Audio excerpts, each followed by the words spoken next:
قسم ہے مجھے اس کی روشنی کی، قسم ہے مجھے چاند کی، قسم ہے مجھے دن کی، قسم ہے مجھے دن کے اجالے کی، قسم ہے مجھے رات کی، قسم ہے مجھے زمین کی، قسم ہے جو کچھ زمین میں ہے، قسم ہے آسمان کی جو کچھ آسمان میں ہے، قسم ہے انسانی نفس کی اور جو کچھ میں نے اس کے جسم میں بنایا، مجھے ان ساری چیزوں کی قسم ہے۔ اللہ نے یہ 11 قسمیں اٹھا کر یہ بات کیا سمجھائی؟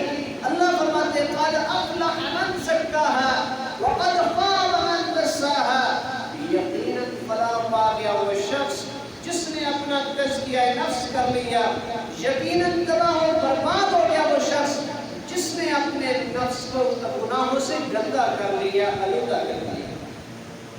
یہ 11 قسم۔ نفس ہے کیا چیز؟ نفس کہتے ہیں دل کو، دل کے خیالات، دل کی دنیا۔ جب ہمارا دل درست ہوگا سارا جسم درست ہوگا۔ سیدنا ابو ہریرہ رضی اللہ تعالیٰ عنہ بیان کرتے ہیں رسول اللہ صلی اللہ علیہ وسلم نے ارشاد فرمایا، اللہ کے پیارے پیغمبر صلی اللہ علیہ وسلم ارشاد فرماتے ہیں ان من المضغة مضغة فإذا صلحت صلح الجسد كله وإذا فسدت فسد الجسد كله ألا وهي القلب